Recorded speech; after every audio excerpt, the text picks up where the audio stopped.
Ya, selamat kembali buat kita semua. Kita akan memulai acara ini tentunya dengan berdoa, mengucap syukur Tuhan jaga lindungi kita sepanjang minggu yang lalu sehingga kita boleh bertemu kembali pada Sabat ini ya. Saya mau mengundang untuk doa buka, ya, untuk doa buka di sini tadi ada Bapak yang sudah nyalakan, ya. Pendeta Mamahit, ya bisa di-unmute, tolong doa buka Pendeta Mamahit. Oke, suara saya terdengar. Ya, jelas sekali Pendeta. Mari kita tunduk kepala, kita berdoa. Maha besar Tuhan kami, Tuhan atas hari Sabat. Kami bersyukur ya Tuhan, oleh karena Tuhan menciptakan Sabat untuk kami manusia, di mana kami boleh berhenti dari segala pekerjaan, menikmati 6 hari yang telah lalu. Tuhan sudah berkati kami memasuki hari yang penuh berkat, hari yang kudus ini. Terima kasih Tuhan, kami boleh berkumpul pada pembukaan Sabat ini ya Bapa, untuk bersama-sama mempelajari firman Tuhan melalui pelajaran sekolah Sabat yang akan diuraikan oleh hamba-Mu Pendeta Kuntaraf. Hikmat surga boleh menyertai dia ya Tuhan, agar supaya dalam menjelaskan kami benar-benar mengerti, kami bertumbuh dalam pengetahuan kami akan kebenaran Tuhan, dan terutama ya Tuhan dengan pertolongan Roh-Mu yang kudus, kami boleh hidupkan dalam kehidupan kami sehari-hari, sehingga kami selalu bergembira dalam kebenaran Tuhan dan dalam pelayanan pekerjaan Tuhan sampai Tuhan datang. Berkati hamba-Mu, Ibu Peggy, yang akan menjadi moderator, semuanya berjalan dengan baik ya Tuhan, menjadi berkat bagi kami semua, berkati semua peralatan yang kami gunakan, demikian pun internet, semuanya berjalan dengan baik. Terpujilah nama-Mu dalam kehidupan kami, dalam acara ini ya Tuhan, sertai dari awal hingga akhir. Nama Tuhan saja yang Kamu muliakan. Kami persembahkan doa ini dalam nama Yesus Tuhan dan Penebus kami. Amin. Amin. Amin. Terima kasih Pendeta Mamahit. Dan sekarang kita akan memulai acara dengan memberikan Pendeta Kuntaraf untuk segera memulai mempresentasikan pelajaran sekolah sahabat kita. Dan nanti yang akan membaca ayat adalah Irma Pakasi bersama dengan Roger Sariowan. Baik, selamat sahabat saudara sekalian di Indonesia atau di mana saja berada. Terima kasih untuk hadirannya yang tepat waktu, ya. Dan sekarang kita akan membahas sesuatu judul yang sangat penting, merindukan lebih banyak, ya, longing for more, ya. Nah, dalam pendahuluan apa maksudnya arti daripada merindukan lebih banyak, ya? Maksudnya lebih banyak dari apa? Maka kita harus ingat bahwa dua pembahasan terakhir itu kan tentang Sabat, ya. Sabat itu kita berbicara mengenai masalah Sabat hari yang ketujuh. Jadi kita merindukan yang lebih banyak, yaitu bukan hanya sekedar Sabat itu mempunyai arti yang sebagaimana hari yang ketujuh, tetapi lebih daripada itu, ya, gambaran tentang perhentian dalam Yesus Kristus. Ya. Dan lebih banyak dari sekedar upacara-upacara yang ada di orang Israel, ya, dan semuanya adalah berpusat kepada Yesus. Ya. Jadi rindu lebih banyak daripada kita berbahagia dengan pelihara hari Sabat hari yang ke-7 sekarang ini, tetapi kita harus merindukan yang lebih banyak. Oke. Kemudian pendahuluan pelajaran membahas tentang Museum Seni Queens di New York, ya, Amerika Serikat. Dikatakan bahwa seluruh kota New York, semua bangunannya itu ada di dalam, ya, model tersebut, ya. Jadi model dari semua bangunan di New York desainnya tidak sempurna, sebab itu di dalam bentuk yang sangat kecil, ya, satu miniatur, ya. Di luas juga itu lokasinya, itu bisa seperti 2 rumah, ya. Besar sekali, tetapi di situ ada bangunan-bangunan, tapi tidak bisa sempurna, ya. Jadi itu merupakan satu pendahuluan untuk menunjukkan demikian juga lambang, ya. Jadi lambang itu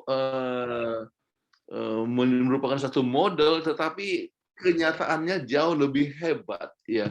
Jadi demikian juga dengan semua hukum-hukum upacara dan sebagainya, itu adalah sesuatu hal yang bersifat lambang bayangan, tetapi kenyataannya itu lebih hebat. Ya.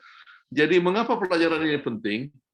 Ya, model dari ini bicara kembali tentang model dari semua bangunan di New York sangat bagus dibuat oleh 100 pengrajin, namun pada akhirnya tetap saja sebagai model atau gambaran dari sesuatu yang lebih mewah, lebih besar, lebih mendetail dan jauh lebih rumit daripada model itu sendiri.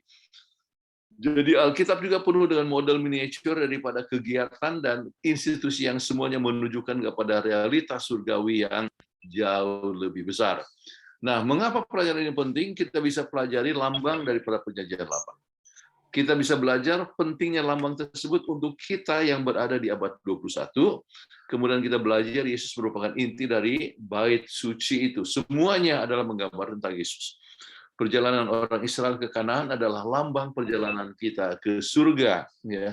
Jadi banyak dengan hal yang lain. Inilah yang sudah diskusikan dengan kelas-kelas sahabat. Anda bisa bertanya, mengapa pelajaran ini penting? Kemudian masing-masing boleh memberikan pendapat sesuai dengan apa yang mereka telah pelajari atau alami.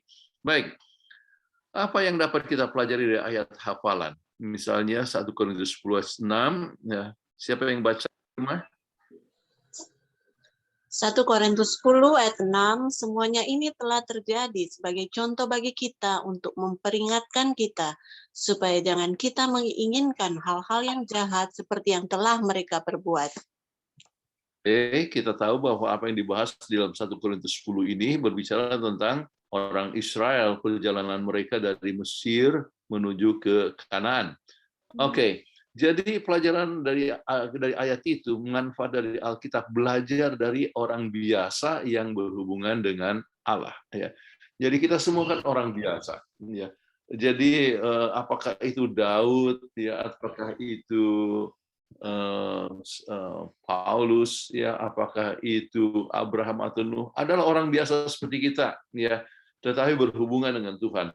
Jadi kita bisa dapat belajar dari kegagalan ataupun dari keberhasilan mereka. Mereka adalah sama seperti kita juga. Dalam bahasa Grita, nama artinya digunakan kata teladan ini adalah typos, ya, type artinya contoh, ya. Jadi itu berarti bukanlah original, namun dapat merupakan suatu model. Oke, kita dapat mencontoh yang baik dan menghindarkan yang merupakan kegagalan, ya, dari orang Israel, ya.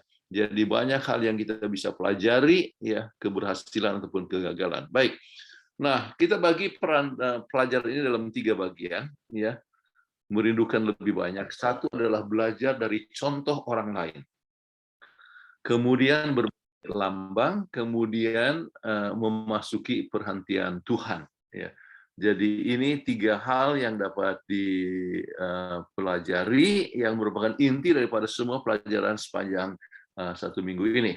Baik, belajar dari contoh orang lain. Apakah pelajaran positif yang dapat kita pelajari dari contoh kehidupan orang lain? Ya. Jadi Anda tanyakan kepada anggota kelas, ya. Kita bisa belajar dari iman Abraham untuk pergi ke tempat yang dia sendiri tidak tahu. Luar biasa sekali.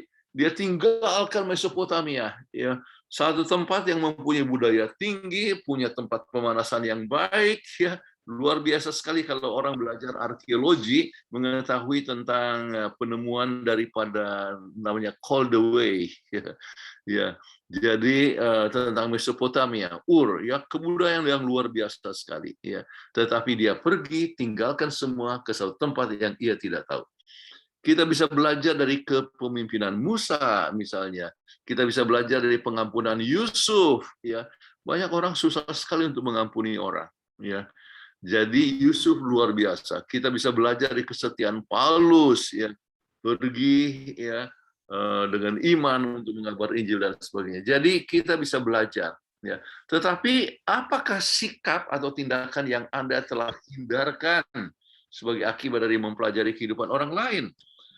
Misalnya, sambil contoh di sini kita bisa belajar dari kegelojohan, itu berbahaya sekali, ya. Kegelojohan daripada, ambil contoh daripada Samson, ya, menyebabkan ia akhirnya mudah sekali untuk tergoda, ya, dan kegelojohan daripada Hawa, ya, yang menyebabkan kita semua akhirnya jadi menanggung dosa, ya, dan sebagainya. Artinya menjadi berdosa, mempunyai kecenderungan untuk berdosa.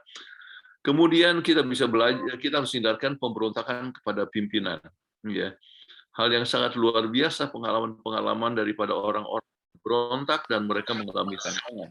Tetapi kita bisa belajar dari orang yang tidak pernah memberontak tetapi bisa menerima ya akan kenyataan. Ya. Kemudian kita harus hindarkan kepentingan diri dan sebagainya. Jadi ini satu hal yang bisa saya hanya berikan contoh saja, tapi Anda diskusikan sikap yang dapat dihindarkan. Ya, baik. Mengapa kita dapatkan berbagai kisah dalam Alkitab? Apakah perkara yang baik termasuk perkara yang buruk? Ya. Jadi Alkitab adalah buku yang jujur, penuh dengan integritas. Kalau kita baca dalam buku Roma pasal 4, ya, itu katakan bahwa segala sesuatu yang tertulis itu menjadi satu pelajaran kepada kita supaya kita mempunyai suatu pengharapan, ya, dan sebagainya. Jadi Alkitab adalah Alkitab yang jujur, ya, penuh dengan integritas. Alkitab menceritakan pahlawan iman yang mempunyai pengalaman seperti kita, ya. Dalam kelemahan mereka, mereka datang kepada Tuhan, mereka dapat bertumbuh dalam kerohanian, ya. Tuhan dapat menggunakan kita dalam kelemahan kita masing-masing. Bila kita berserah kepada Tuhan dengan sepenuhnya. Coba bayangkan, Musa kan orang yang mempunyai kelemahan, ya, namun Tuhan bisa gunakan dia. Kita dapatkan Petrus, bukankah dia orang saya yang lemah sekali, yang bahkan sudah pernah menyangkal Yesus sampai 3 kali. Namun Tuhan bisa menggunakan dia. Jadi hal yang bagus sekali kita bisa pelajari dari pengalaman mereka. Baik, pelajaran apa yang dapat kita pelajari dari contoh kehidupan orang Israel dalam perjalanan dari Mesir ke Kanaan? Oke. Jadi ada beberapa poin di sini. Sebenarnya kehidupan mereka hanya berdasarkan iman saja. Mereka tidak bisa buat mujizat di Mesir. Misalnya, ya artinya mujizat hanya Tuhan yang bisa buat, makanya hanya iman saja. Untuk melewati Laut Merah tidak bisa, hanya dengan iman saja. Untuk makan 2 juta orang di padang belantara tidak bisa, hanya iman saja. Tuhan yang kasih mana kepada mereka. Jadi mereka hanya bisa hidup dengan iman sebenarnya. Orang Israel sangat mudah untuk melupakan pimpinan Tuhan dan mujizat. Jadi kita bisa lihat bagaimana pengalaman itu. Keluhan negatif, pesimis, kurang iman menyebabkan mereka tidak masuk ke Kanaan. Ya, banyak yang hampir gagal, ya, banyak yang hampir sampai tapi gagal. Coba ingat, mereka sudah tiba di Gilgal. Ya, kalau kita lihat pengalaman mereka di dalam buku Bilangan 22, 23, 24. Ya. Mereka sudah berada di Gilgal, tetapi apa? Tergoda oleh orang-orang Amalek, ya. Kemudian mereka mulai bergendak dan akhirnya ya banyak yang mati di sana, ya. Oleh sebab mereka pun suka menyembah kepada Baal, tinggal menyeberang. Dan ini bisa terjadi kepada umat Tuhan yang tinggal mau menyeberang ke Kanaan surgawi, tetapi kita bisa saja jatuh, ya. Tuhan tetap mengasihi Israel, walaupun mereka gagal, Tuhan tetap mencari jalan untuk menyelamatkan mereka.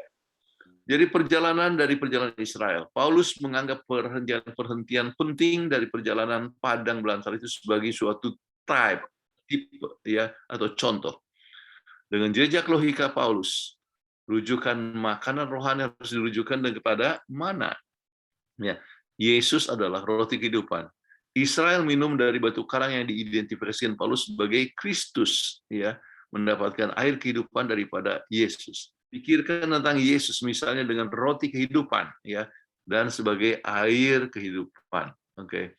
Perjalanan orang Israel ke Mesir adalah lambang perjalanan orang Israel ke dunia baru. Pengalaman orang Israel di padang belantara adalah lambang perjalanan kita bersama dengan Tuhan, ya. Jadi kita semua adakan suatu perjalanan, ya, Tuhan yang memimpin kita supaya kita sampai di surga. Sama seperti orang Israel dibebaskan dari perbudakan Mesir, kita juga dibebaskan Kristus Yesus dari budak dosa melalui baptisan dan kita makan dan minum dari air kehidupan. Baik, nah sekarang kita coba lihat masuk kepada bagian kedua, gambaran bait suci di dunia ini yang telah dibangun sesuai dengan instruksi yang Tuhan berikan kepada Musa. Ya. Berikan gambaran. Kita lihat Keluaran 25 ayat 8 dan 9. Pertama tadi Roger. Ya. Dan mereka harus berbuat membuat tempat kudus bagiku, supaya aku akan diam di tengah-tengah mereka, menurut segala apa yang kutunjukkan kepada sebagai contoh kemah suci dan sebagai contoh segala perabotannya. Demikian harus kamu perbuatnya. Oke. Jadi itulah yang harus dibuat ya, sesuai dengan apa ya yang kutunjukkan kepada. Itu adalah berbicara mengenai masalah ya, yaitu Ka'bah yang ditunjukkan ya, bait suci yang ditunjukkan ya oleh Musa di atas gunung, itu berbicara gambaran tentang surga ya. Jadi kemudian kita coba lagi bahas lebih lanjut ya. Apakah yang Tuhan amarkan untuk mengajarkan umat Israel melalui simbol atau lambang dalam kajian surga ya. Ibrani 8 ayat 1-5. Inti segala yang kita bicarakan itu ialah kita mempunyai imam besar yang demikian, yang duduk di sebelah kanan takhta yang maha besar di surga, dan yang melayani ibadah di tempat kudus, yaitu di dalam kemah sejati yang didirikan oleh Tuhan dan bukan oleh manusia. Sebab setiap imam besar ditetapkan untuk mempersembahkan korban dan persembahan, dan karena itu Yesus perlu mempunyai suatu untuk dipersembahkan.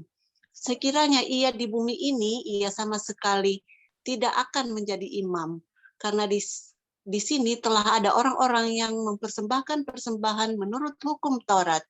Pelayanan mereka adalah gambaran dan bayangan dari apa yang ada di surga, sama seperti yang diberitahukan kepada Musa ketika ia mendirikan kemah.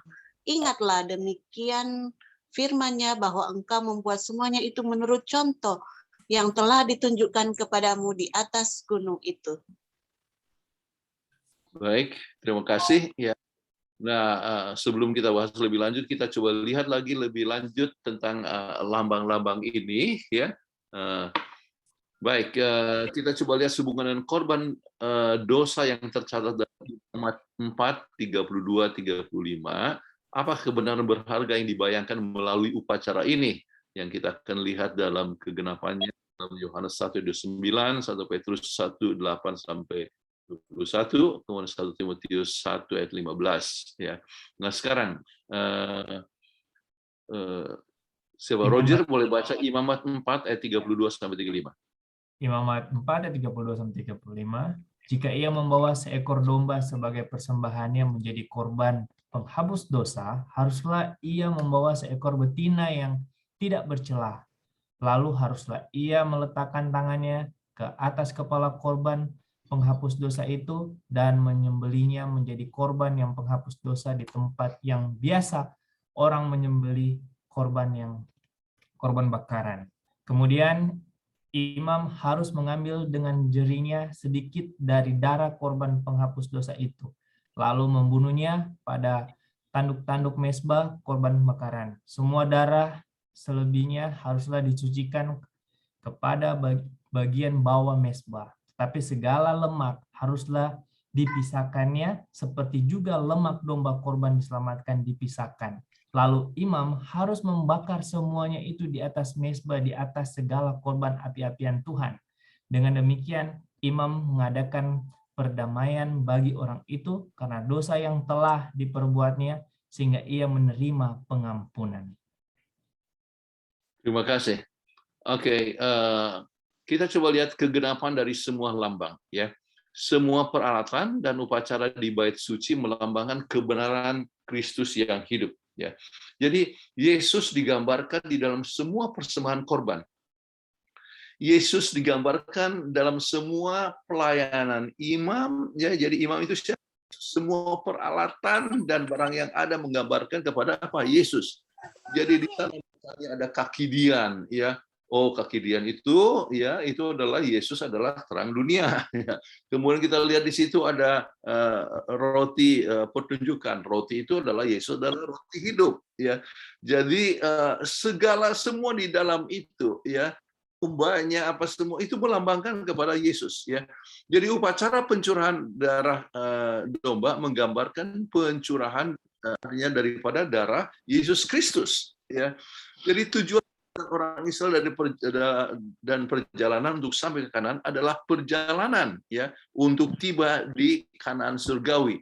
Jadi mereka di sana adakan perjalanan, kemudian kita juga mengadakan perjalanan. Oke, hari Sabat juga merupakan satu bayangan kepada istirahat yang sempurna di dalam Yesus Kristus. Jadi itulah sebabnya kita sebutkan itu merindukan yang lebih besar, ya, yang lebih banyak, yaitu oleh sebab kita bisa lebih mengerti akan arti daripada lambang-lambang tersebut.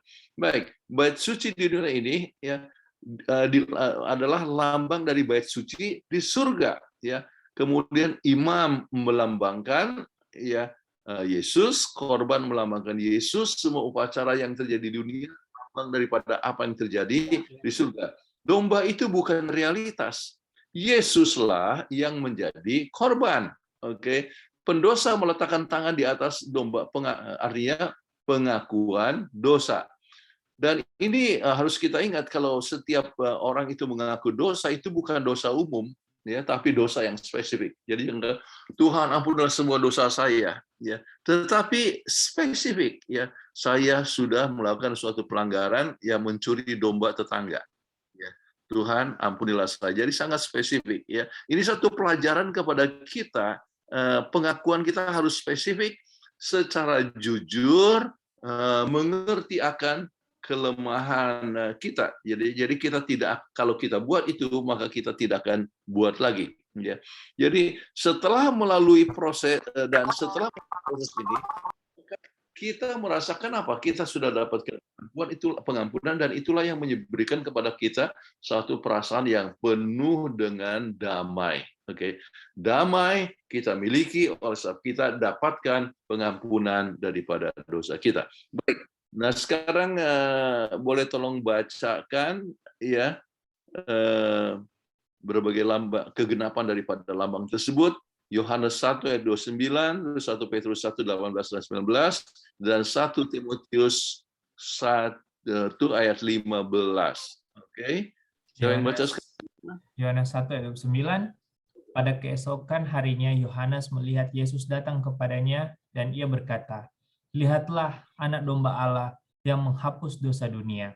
1 Petrus 1 ayat 18-19, sebab kamu tahu bahwa kamu telah ditebus dari cara hidupmu yang sia-sia yang kamu warisi dari nenek moyangmu itu, bukan dengan barang yang fana, bukan pula dengan perak atau emas, melainkan dengan darah yang mahal, yaitu darah Kristus yang sama seperti darah anak domba yang tak bernoda dan tak bercacat. 1 Timotius 1 ayat 15, perkataan ini benar dan patut diterima sepenuhnya. Kristus Yesus datang ke dunia untuk menyelamatkan orang berdosa, dan di antara mereka akulah yang paling berdosa. Terima kasih. Jadi kita bisa lihat apa yang dikatakan oleh Yohanes Pembaptis, anak domba Allah yang berdosa isi dunia, apa yang dikatakan oleh Petrus, apa yang dikatakan oleh Paulus, semuanya berbahas ya tentang Yesus adalah kegenapan daripada domba tersebut. Jadi bukan kesembuhan, artinya pengampunan bukan oleh sebab domba, tetapi oleh sebab Yesus Kristus. Nah, seperti umat Israel sering kita lalai. Bagaimana sikap kita terhadap dosa bila kita ingat akan harga yang telah dibayarkan untuk penebusan dosa kita. Apa yang dituliskan di dalam Mazmur 16 ayat 8. Aku senantiasa memandang kepada Tuhan, karena Ia berdiri di sebelah kananku, aku tidak goyah. Jadi ingatlah bahwa yang menyebabkan kita berhasil adalah kalau kita selalu memandang kepada Tuhan. Kalau kita memandang kepada orang lain, kalau kita memandang kepada sesama, dan kita dapatkan kelemahan-kelemahan. Kalau kita memandang bagaimanapun baiknya teman kita, ya, kita bisa lihat selalu ada kelemahannya. Ya. Jangan memandang kepada harta, jangan memandang kepada uang, ya, tetapi kita harus memandang kepada Tuhan saja, maka kita tidak akan goyah. Jadi kegoyahan terjadi kalau kita sudah memalingkan pandangan kita dari Tuhan. Baik, kita coba lihat di sini sebuah kutipan dari The Desire of Ages. Boleh tolong dibaca ya, Roger? Desire of Ages, pada Kristus pengganti kita, dengan pasti kejahatan kita semua diletakkan kepadanya. Dia diperhitungkan sebagai pelanggar, agar dia dapat menebus kita dari perhukuman dari hukuman Allah. Ia adalah kasih. Dia adalah kisah kasih karunia, kisah dari kasih juru selamat yang di luar perhitungan kita. Baik, jadi kita lihat bahwa ini satu hal yang luar biasa yang Yesus telah buat, sebab Dia adalah yang menggantikan tempat kita. Harusnya kita yang mati untuk selama-lamanya, namun Yesus mati untuk kita. Ya, hal yang luar biasa. Baik, kita sekarang masuk kepada bagian 3, masuki bagian pelajaran apakah yang dapat kita pelajari dari umat Israel mengenai memasuki perhentian Tuhan. Ini ada diberikan Ibrani 4 ayat 1. Saya menganjurkan Bapak saudara-saudara akan membahasnya di anggota kelas ya, membaca ini, tetapi kita akan lihat kepada beberapa ayat yang lain ya. Kemudian kita akan ambil intinya sebentar, oke? Adalah mungkin untuk mengetahui bahwa informasi mengenai Allah dan rencana keselamatan, namun tetap tidak memasuki peristirahat Tuhan. Apakah yang kita dapat buat untuk melindungi kita dari mengalami kegagalan pelanggaran yang sama? Ya.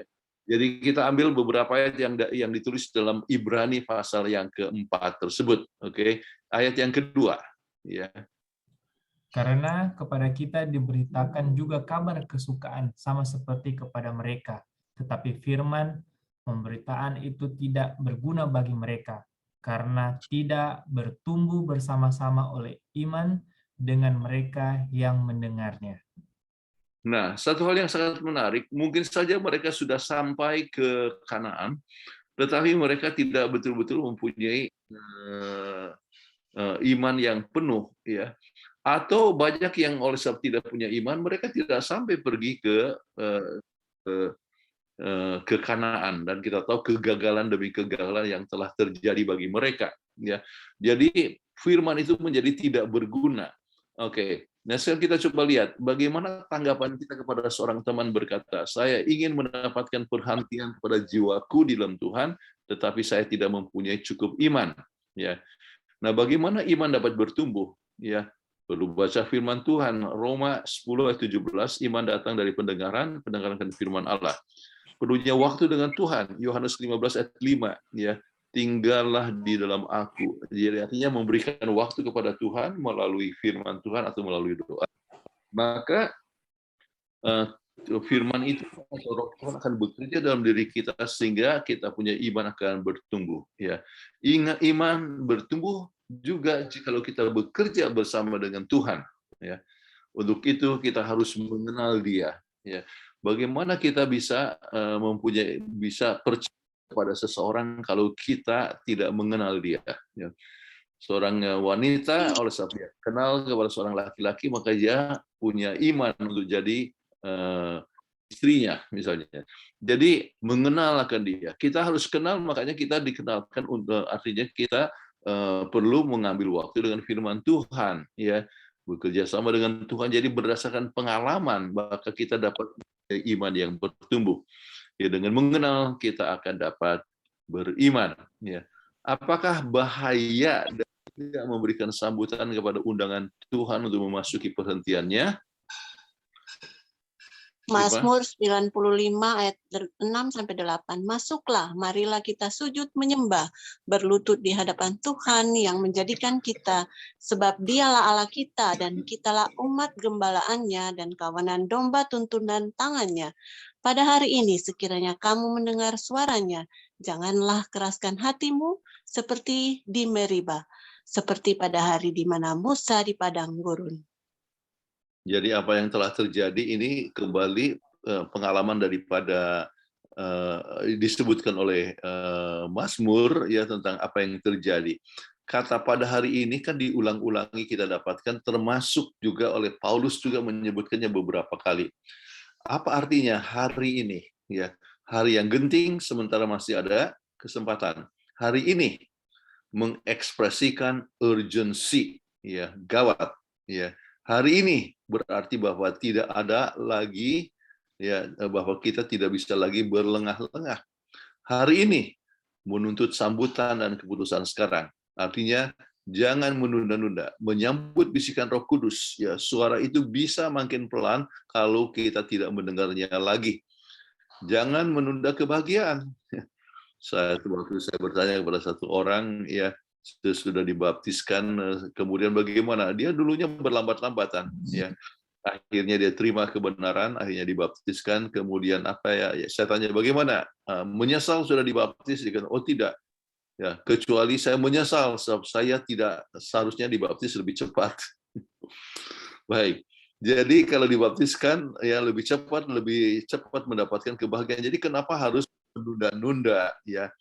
Jadi agar untuk memasuki perhentian di dalam Kristus adalah satu perkara yang jangan kita tunda-tunda. Baik. Apa hubungan antara karunia dari hari Sabat dan undangan Tuhan untuk memasuki perhentiannya yang sepenuhnya? Jadi, nah inilah beberapa poin yang kita bisa dapatkan ya dari pelajaran daripada Ibrani pasal yang keempat ayat 1 sampai 11 tadi, ya. Kita coba lihat. Apakah ini Sabat atau tidak perlu lagi Sabat, ya. Sebagai gantinya ayat ini menyarankan bahwa fokus akhir zaman pada istirahat khusus Allah telah hadir sejak penciptaan. Apa itu? Yaitu tentang hari Sabat, hari yang ke-7, ya. Jadi itu sudah mulai daripada penciptaan. Tetapi perayaan istirahat Sabat menawarkan sedikit cita rasa mingguan dari istirahat pada akhir zaman. Ya, memang bagi orang Yahudi Sabat dipahami sebagai pendahulu kecil ataupun disebut kata olam haba, artinya dunia yang akan datang. Kenapa kita pelihara hari Sabat?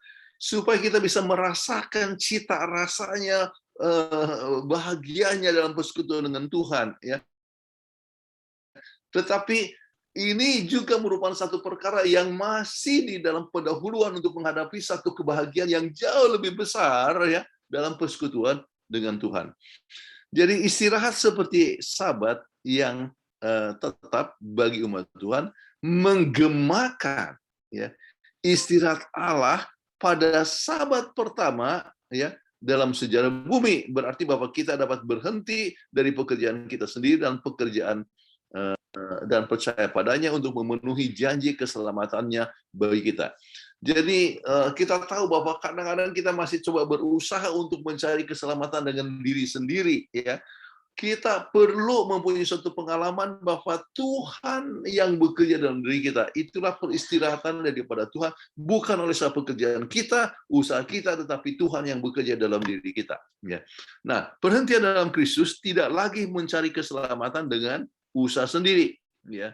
Tetapi ada perhentian dalam Yesus, ada perhentian yang sempurna di dalam Yesus Kristus. Dan bagaimana ini bisa terjadi? Hanya dengan iman saja, ya. Jadi dengan iman kita boleh merasakan sukacita, kesempurnaan, keselamatan hanya dengan iman yang memberikan kepada kita perhentian yang sepenuhnya. Oke. Nah sekalian, kembali kepada pengertian Sabat, hari perhentian. Perhentian Sabat adalah perhentian kasih karunia di dalam tangan Tuhan yang berpengasihan, yang telah menciptakan kita dan telah menebus kita dan yang akan datang lagi untuk menjemput kita, ya. Jadi kita sekarang pelihara Sabat. Kenapa? Tuhan sudah menciptakan langit dan bumi. Itu adalah perintah Tuhan. Sabat itu adalah a command, bukan anjuran, tetapi satu perintah. Kenapa? Kita juga sudah ditebus oleh Tuhan. Tuhan juga sudah menyucikan kita. Tetapi lebih daripada itu, ya, jadi oleh sebab kita memandang kepada masa depan di mana kita boleh mempunyai peristirahatan yang sempurna bersama dengan Tuhan. Baik, umat Tuhan juga akan mendapatkan perhentian melalui Yesus Kristus, ya. Jadi berhenti daripada segala macam usaha untuk menyelamatkan diri sendiri, tetapi kita dapatkan perhentian di dalam Yesus Kristus. Sabat sebagai peringatan penciptaan dan penebusan tetap tidak berubah, tetap menjadi pengingat bukan hanya Tuhan sebagai pencipta, tetapi juga dapat menciptakan bukan kiri, tapi menciptakan diri untuk tetap menjadi baru. Jadi itu creator, ya. Tuhan sebagai pencipta bisa menciptakan kembali, ya. Dan itulah sebabnya kita datang pada Tuhan dari sabat ke sabat, supaya kita diciptakan kembali dari sabat ke sabat. Sehari-hari biasa kita mengalami berbagai macam tantangan, kadang-kadang kita tanpa terasa kita sudah caci maki kepada orang, kita sudah mempunyai masalah dengan sesama manusia, ataupun meninggalkan Tuhan, kita dapat di-recreate kembali, ya, melalui Yesus Kristus. Jadi perhentian dalam Yesus bukanlah sementara, tetapi sampai hari yang besar itu dan sampai kepada hari kekekalan, ya, di mana kita mempunyai satu persekutuan yang sepenuhnya bersama dengan Tuhan. Baik, bagikan beberapa contoh pengalaman orang yang bermasalah dalam Alkitab dalam memasuki perhentian Tuhan. Ya, Saul dari Tarsus, dia berusaha untuk menyelamatkan dirinya, dan dia pikir bahwa dengan menganiaya bahwa dia akan dapatkan masuk surga, ya, melakukan pekerjaan Tuhan, ya. Maka itu dia gagal, tapi akhirnya dia bisa dapatkan, ya, perhentian yang sesungguhnya di dalam Yesus Kristus. Orang kerasukan setan di Gadara, ya, kita tahu pengalamannya, dia melakukan berbagai macam hal yang menunjukkan kegagalan dia di dalam mendapatkan perhentian, tapi sampai mendapatkan Yesus Kristus. Maria Magdalena, ya, disebutkan daripadanya sudah diambil dibuang 7 setan. Apa artinya 7 setan? Ada seorang yang menjelaskan tentang ini bahwa dia jatuh bangun sampai 7 kali, ya. Jadi dia berusaha untuk jadi baik, kemudian gagal. Dia datang kepada Yesus, diampuni, dia hidup lagi, tapi dia gagal lagi 7 kali demikian, ya. Jadi sampai akhirnya dia dapatkan, ya, perhentian yang sepenuhnya di dalam Yesus Kristus. Baik. Nah sekarang kita harus ingat, kita tidak dapat mendapatkan perhentian bila terus berjuang sendiri, bergumul untuk menang, untuk sukses sendiri, bergantung kepada kuasa diri. Perhentian hanya diperoleh dalam Yesus Kristus. Satu poin yang sangat penting sekali. Baik, ini kutipan yang bagus dari Signs of the Times. Boleh tolong baca. Siapa yang kebagian baca sekarang? Oke, baca. Kita harus mempelajari firman-Nya jika kita ingin mengetahui kehendak-Nya. Kata-kata inspirasi dipelajari dengan hati-hati dan dipatuhi secara praktis akan menuntun kaki kita di jalan yang rata, di mana kita dapat berjalan tanpa tersandung. Oh, agar semua para pendeta dan umat akan mengangkat beban dan kebingungan mereka kepada Yesus yang sedang menunggu untuk menerima mereka dan memberi mereka kedamaian dan istirahat. Dia tidak akan pernah meninggalkan orang-orang yang menaruh percaya kepadanya. Jadi ini kata istirahat itu yang maksudnya adalah rest, ya. Itu berarti, ya, perhentian, ya. Jadi Tuhan siap untuk memberikan ini perhentian yang sepenuhnya, perdamaian yang sepenuhnya, ya, kepada kita semua, ya. Kemudian kita coba lihat kutipan yang berikut, ya. Bisa tolong baca, Irma. Dapatkah engkau, orang muda yang terkasih, menunggu dengan harapan yang menyenangkan dan menantikan saat ketika Tuhan, Hakim-Mu yang adil, akan mengakui namamu di hadapan Bapa dan di hadapan para malaikat kudus, Persiapan terbaik yang dapat engkau lakukan bagi kedatangan Kristus yang kedua kali adalah beristirahat dengan iman yang teguh pada keselamatan besar yang dibawa kepada kita pada kedatangannya yang pertama. Engkau harus percaya kepada Kristus sebagai juru selamat pribadi. Terima kasih. Oke, jadi kembali di sini kita lihat bahwa beristirahat dengan iman. Ya. Jadi persiapan yang terbaik adalah bagaimana ya beristirahat dengan iman. Ini adalah perhentian dalam iman yang teguh pada keselamatan. Dan itu bisa terjadi hanya kalau kita mempunyai kepercayaan sepenuhnya kepada Yesus Kristus. Ya, baik.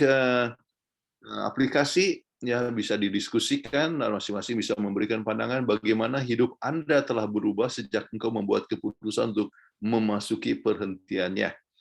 Sudah kita memiliki Yesus, ya bagaimana perubahan hidup Anda itu boleh share di kelas. Ya. Bagaimana Anda menghadapi orang yang mengatakan bahwa sahabat itu adalah Yesus? Selama kita punya Yesus, kita tidak perlu pelihara sahabat. Ya. Ini kan yang dikatakan oleh banyak orang ya dari berbagai macam video-video yang muncul ya itu termasuk juga akan pendapat yang demikian ya. Tuhan telah memberikan sahabat supaya kita boleh ikut melatih persekutuan yang sempurna di dalam Tuhan ya.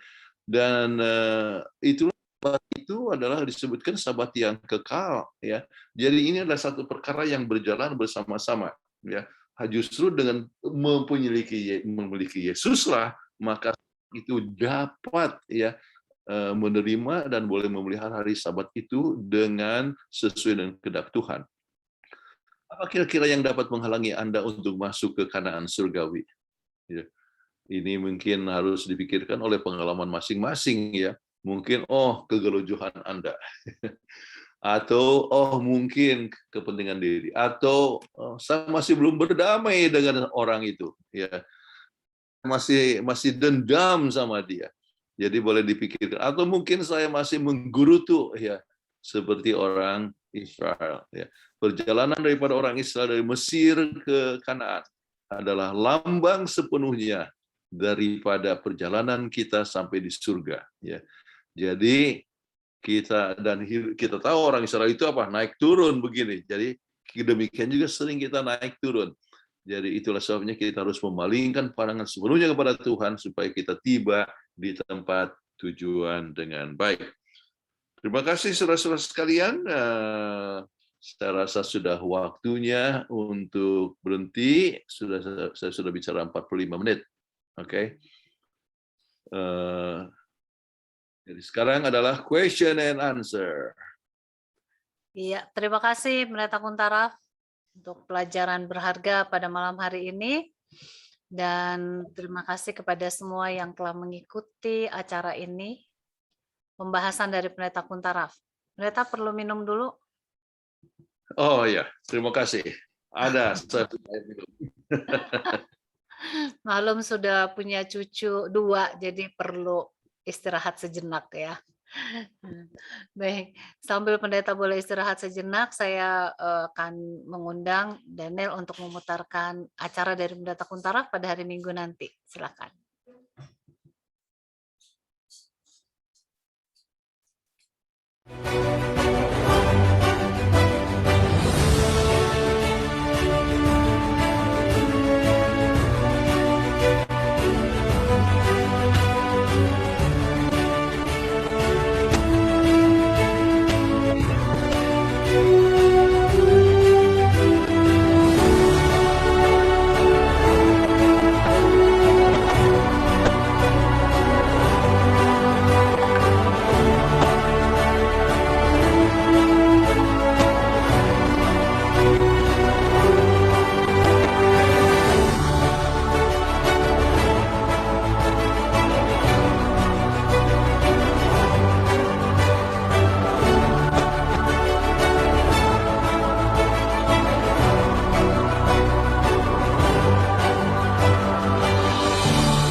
Ya, terima kasih. Mungkin Pendeta Kuntaraf boleh memberikan sedikit clue untuk acara Revelation of Hope pada hari Minggu mendatang, supaya di antara kita ini banyak yang bisa mengikuti walaupun berbahasa Inggris. Ya, ini adalah kita berikan Hope for Today, satu serinya, ya, merupakan pendalaman kepada Alkitab, ya, dan kita akan bahas lebih lanjut, ya, mengenai masalah kedatangan Tuhan dengan berbagai macam tanda-tanda yang sekarang terjadi, ya. Apa kita sudah hidup dalam akhir zaman, ya. Ini menimbulkan banyak sekali pertanyaan, ya, kepada banyak orang. Jadi kita coba membahas dari segi itu daripada berbagai macam kegiatan kegelapan Tanda-tanda. daripada. Ya. Oke. Baik, terima kasih. Diharapkan kita semua bisa hadir ya. Bahasa Inggrisnya Pendeta Kuntaraf sangat jelas, mudah dimengerti maksudnya. Baik, tiba saatnya untuk tanya jawab. Saya lihat di chat belum terlalu banyak pertanyaan seperti biasa. Bagi mereka yang masih mau bertanya, boleh tuliskan pertanyaannya melalui kolom chat, dan bagi yang mau bertanya langsung bisa klik raise hand. Namun pastikan nama Anda adalah nama yang asli dan kameranya dibuka. Nanti saya akan panggil. Baik, saya akan baca mulai dari atas. Pertanyaan pertama datangnya dari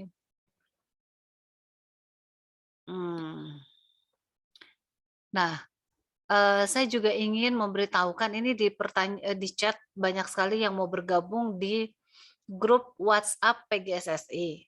Dan Saudara Joy sudah memberikan link untuk grup Telegram PGSSI. Bisa ikuti melalui Telegram, masih bisa banyak orang yang bisa diterima. Namun untuk WhatsApp grup sudah penuh. Tapi saya akhirnya pikir saya punya ada satu grup WhatsApp untuk poster-poster, ya, untuk mengirimkan poster, bahkan materi dari pelajaran ini juga saya taruh di situ. Jika Anda berkenan, nanti saya mohon kesediaan dari Joy untuk bisa kirimkan link grup WhatsApp tersebut. Namun bukan hanya untuk PGSSI, tapi berbagai poster kegiatan-kegiatan yang dari Oral Channel khususnya, ya. Boleh, nanti Saudara Joy akan bagikan jika Anda berkenan. Tapi untuk khusus dari Hope Channel, khusus untuk PGSSI sudah penuh untuk WhatsApp. Yang ada hanya Telegram. Baik, pertanyaan pertama datangnya dari Ibu Evi Peo. Selamat sahabat Ibu Evi, rajin sekali memberikan pertanyaan setiap sahabat.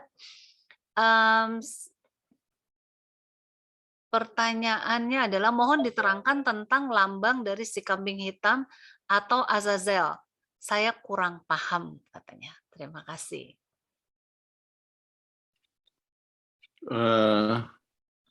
Baik, kalau kita coba lihat, ya, artinya kepada Imamat pasal 16, ya. Kemudian kita dapatkan ada satu hari yang disebut hari perdamaian, ya. Dan itu terjadi setahun sekali. Maka pada waktu itu harus diambil itu 2 kambing, ya. Kemudian harus diundi, ya, itu kambing, ya. Satu adalah menggambarkan disebut kambing perdamaian, satu lagi adalah Azazel, ya. Nah, jadi kalau Azazel itu, ya, adalah kalau kena itu diundi, kemudian dia harus dilepaskan di padang belantara. Nah, Azazel ini adalah melambangkan akan setan, ya. Setan yang bertanggung jawab untuk adanya suatu dosa, ya. Jadi itulah ini menggambarkan juga bagaimana akhirnya setan akan dimusnahkan, ya, sesudah masa 1000 tahun. Oke, setan akan dimusnahkan. Nah, ini pertanyaan daripada Suster Evi ini adalah satu pertanyaan yang sangat penting sekali, ya. Mengapa demikian? Oleh sebab banyak orang termasuk ada seorang yang bernama Pendeta Dr. Stephen Tong.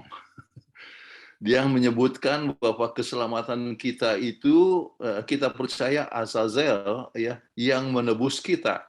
Dia salah mengerti, itulah sebabnya di dalam pembahasan tentang bidat ya dikatakan Advent itu bidat, seakan-akan bahwa percaya bahwa setanlah yang yang menanggung dosa kita ya.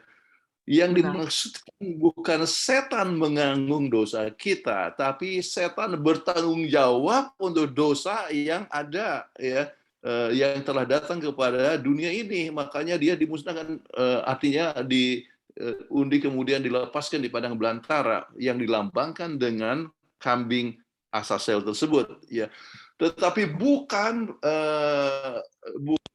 dia itu menebus dosa kita. Yang menebus dosa kita adalah Yesus ya, yang dilambangkan dengan kambing yang satu lagi, yaitu kambing perdamaian. Oke, jadi Yesus mendamaikan kita dengan pengorbanannya ya, dengan kematiannya ya.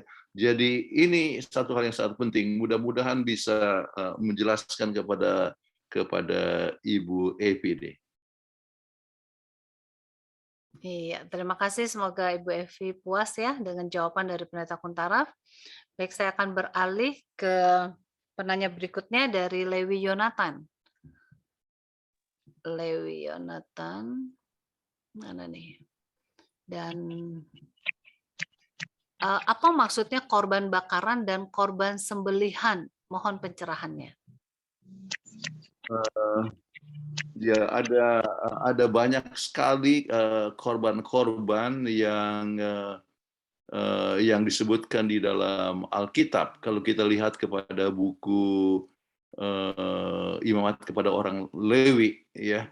Jadi ini adalah lambang-lambang daripada pengorbanan, artinya semuanya melambangkan kepada Yesus Kristus, ya. Tetapi orang itu harus membawakan korban sebagai tanda daripada penyerahan kepada Tuhan. Oh ya. Jadi ada persembahan yang lain ya, dan umumnya ini korban ini adalah satu hal yang harus akhirnya dibakar ya.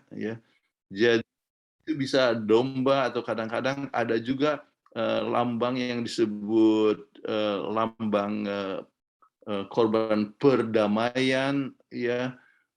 Kemudian ada juga oleh sebab kesalahan suatu dosa yang telah dibuat ya.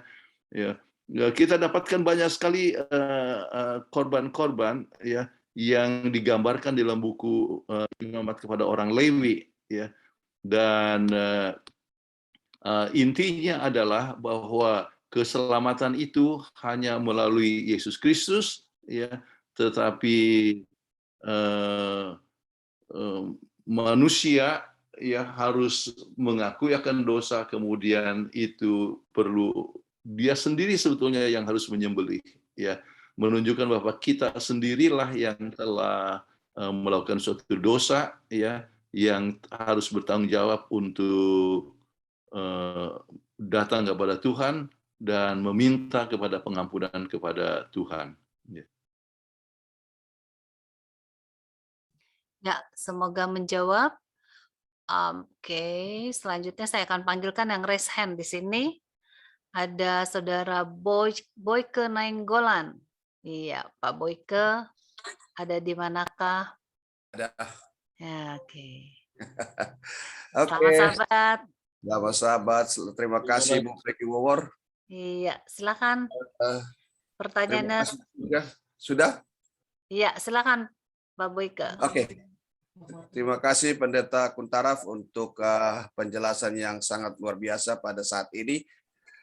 Pertanyaan saya hanya singkat saja, tapi mungkin perlu penjelasan dari pendeta.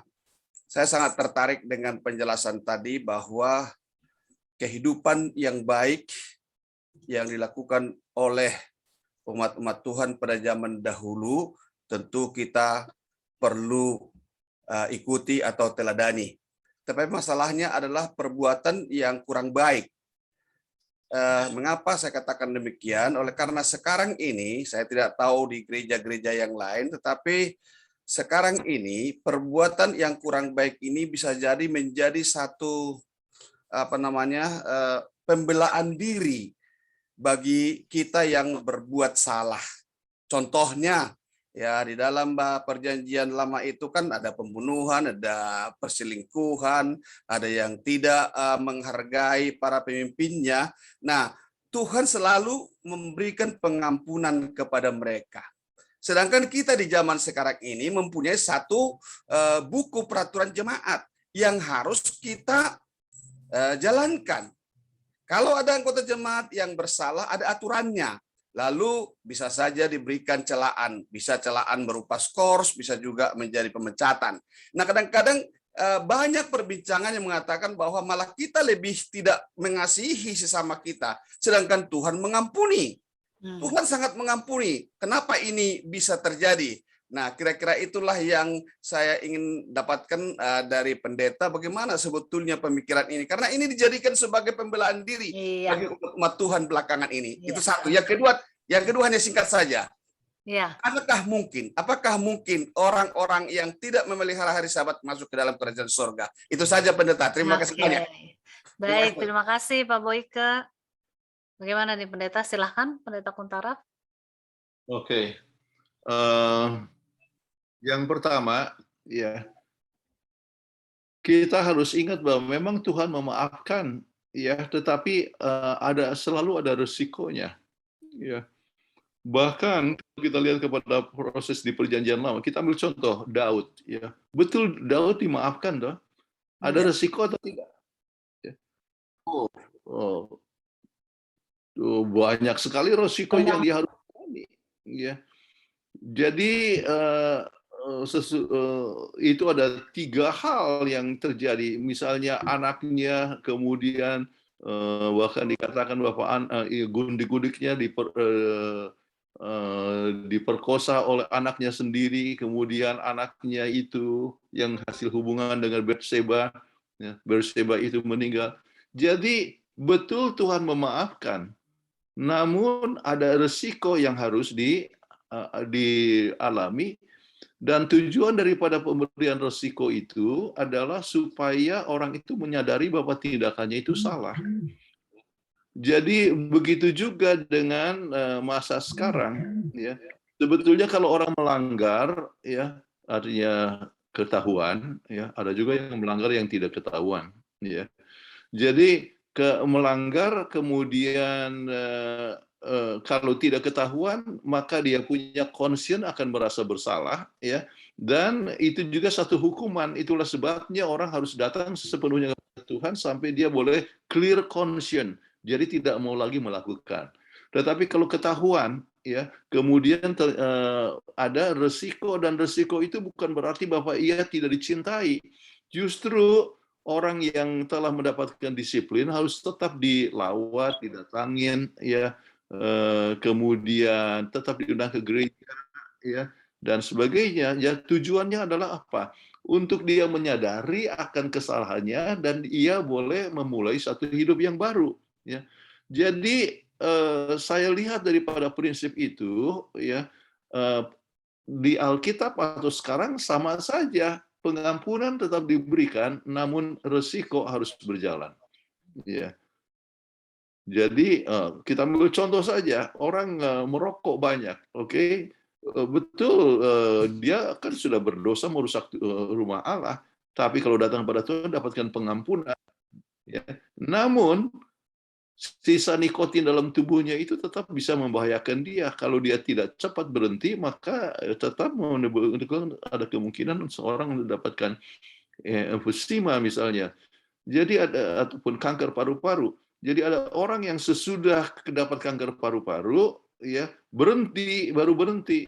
Ya betul, ya, mengurangi, memperlambat dia punya kematian, ya, tetapi tetap juga dia kena akibat daripada perbuatannya yang sudah merokok 40 tahun. Ya. Jadi mudah-mudahan itu bisa menjawab pertanyaan daripada saudara Boyke Nainggolan, ya, yaitu tetap kita mengasihi, namun ada risiko yang harus dijalankan. Faktor yang kedua, apakah mungkin orang tidak pelihara hari Sabat masuk surga? Oh ya, mungkin saja. Ya. Oleh sebab dia masih belum sampai di situ terangnya. Ya, jadi dia belum ada kesempatan untuk mengetahui. Ya, saya tidak tahu. Ya, para pionir-pionir. Saya ambil contoh lah, Martin Luther. Ya, digambarkan ya seorang yang percaya keselamatan hanya dengan iman, dan dia adalah seorang yang tokoh reformator, reformasi yang luar biasa, reformator, tetapi dia tidak pelihara hari Sabat. Ya, kita ambil contoh saja misalnya William Miller yang bisa menggerakkan akan pergerakan yang cukup banyak supaya orang menyiapkan diri untuk kedatangan Tuhan. Sampai kepada kematiannya dia tidak pelihara hari Sabat. Ya, William Miller. Ya, apakah mungkin di surga? Oh ya. Ya, ada kemungkinan, ya. Sebab Tuhan melihat itu sesuai dengan terang yang ada padanya, ya. Sesuai dengan ya terang yang ada padanya. Namun ya untuk mereka yang berada di akhir zaman, ya, maka terang itu makin lama makin jelas dan terbuka, dan ada satu masa atau termasuk sekarang ini, ya, di dalam Wahyu pasal 18 ayat 4, ya, keluarlah hai umatku daripadanya. Jadi mereka akan datang keluar dan bergabung dengan pemelihara hari Sabat. Satu masa ya jelas bahwa semua orang yang sungguh-sungguh akan memelihara hari Sabat sebagaimana yang Tuhan perintahkan. Sabat adalah tanda bahwa Tuhan itu adalah pencipta, tanda Tuhan adalah penebus, Tuhan yang menyucikan kita. Mudah-mudahan sudah menjawab. Semoga menjawab ya Pak Boyke, terima kasih. Ya. Dan selanjutnya saya akan panggilkan yang resen satu lagi, yaitu Bapak Adri Kaunang. Masih adakah Pak Adri? Ada. Shalom Ibu Peggy. Iya, Shalom. silakan. Shalom, Sorry, selamat Sabat. Yang saya hormati Ibu Peggy ya, kita ini orang proaktif tapi kita penatua-penatua jemaat juga ya. Nama saya Adri Kaunang dari Warakas, Pak Pendeta Yonatan Puntaraf yang saya hormati. Sebentar. Ini mungkin menjadi Oh maaf Pak Adri, boleh dibuka videonya? Oh ya, oke, saya buka. Sorry. Iya. Selamat Sabat semua ya. Selamat Sabat. Ya, ini nama saya Adri Kaunang ya. Iya. Oke, Pak Pendeta, ini bukan mencoba tetapi tukar pikiran, Pak ya. Oke. Kalau kita lihat tadi dalam penjelasan pendeta tentang typos dan type, saya ingin memohon ya penjelasan karena kita sebagai murid ini hobi sekali menggali firman Allah. Kalau saya pelajari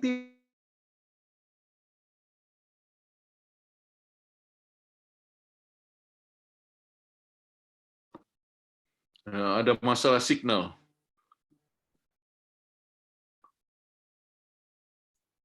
Sepertinya kalau dia buka video jadi ini. Signalnya ya. Iya, kalau dia buka video langsung turun signalnya. Oke. Kalau apa-apa, ya, sudah lihat wajahnya yang ganteng, tidak usah buka video, tidak apa-apa. Ya, hilang nanti sebentar dia masuk lagi, kita boleh beralih ke pertanyaan yang ada di chat ya Pendeta ya. Ini dari pertanyaan berikutnya datangnya dari Roger. Pendeta mau bertanya, kenapa pemelihara Sabat tidak banyak? Dilihat dari jumlah penduduk bumi ini 7,8 miliar, hanya 21 juta orang yang percaya akan hari Sabat. Apa ada yang salah? Terima kasih. Mungkin harus diingat bahwa yang pelihara hari Sabat bukan hanya orang Advent. Ya. Ada puluhan gereja yang lain yang memelihara hari Sabat juga. Jadi bukan hanya gereja Masehi Advent hari ke-7, tetapi juga ada Messianic Jews, ya, ada juga gereja Baptis hari ke-7, ya, ada juga gereja Kristus yang sejati, ya, dan banyak ya anggota artinya kelompok-kelompok yang memeliharakan hari Sabat, ya. Namun gereja Masehi Advent hari ke-7 termasuk yang paling besar, sebab gereja Advent termasuk di dalam 10 denominasi yang terbesar dari gereja Protestan. Oke. Nah sekarang pertanyaannya, mengapa sangat sedikit dibandingkan dengan 7,8 miliar penduduk? Ya, jawabnya adalah ya keselamatan tidak tergantung kepada mayoritas. Ya, banyak orang yang lebih memikirkan akan masalah keduniawian, lebih banyak memikirkan akan kepentingan diri. Ya, kemudian lebih memikirkan akan segala usaha pribadi. Ya. Kalau mereka itu mengikuti akan firman Tuhan dan menggali, maka mereka akan mendapatkan itu kebenaran. Ya. Tetapi jangan khawatir, ya, oleh sebab kalau kita lihat kepada mereka yang selamat waktu air bah, ya, yang keluar dari air yang selamat itu hanya 8 orang. Seluruh penduduk dunia itu mati semua. Yang keluar dari Sodom dan Gomora itu hanya yang betul-betul selamat akhirnya jadi 3 orang. Ya. Jadi ukuran kebenaran bukan oleh sebab mayoritas ataupun minoritas, ya, tetapi dalam jumlah yang sedikit. Sebab kita harus ingat ayat Alkitab. Banyak yang dipanggil, sedikit yang dipilih. Dari yang sedikit yang dipilih itu sedikit lagi yang setia. Ya. Jadi itu saja boleh jadi satu pegangan untuk Anda. Tetapi kalau secara jumlah, saya percaya ada kelompok-kelompok yang lain juga yang pelihara hari Sabat. Pendeta, boleh izin penjelasannya ini, Pendeta. Apakah yang di kitab Wahyu yang mengatakan bahwa 144.000 itu, apakah itu yang pemelihara hari Sabat saja? Atau siapa orang-orang yang termasuk di dalam 144.000 itu, Pendeta? Kalau kita lihat sebab 144.000 kan kita bisa lihat ayatnya di dalam misalnya 14, ya. Kemudian itu 14, kemudian berhubungan dengan pasal 12 itu berbicara tentang Tuhan, dan itu adalah umat Tuhan yang kita lihat juga kepada 14 ayat 12, ya, adalah mereka yang menurut akan hukum Tuhan, ya, dan iman kepada Yesus.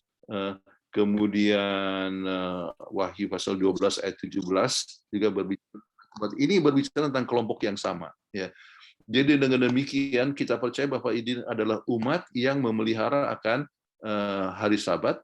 Namun saya ingin katakan, ya, secara jumlah, ya, itu bisa literal, bisa simbolikal. Ya.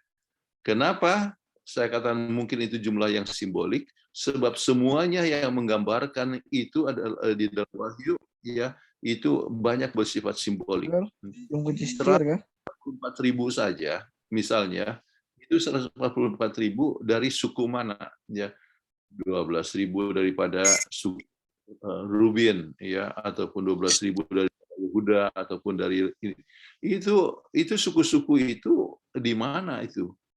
Sekarang itu adalah sesuatu perkara yang bersifat simbolik, ya.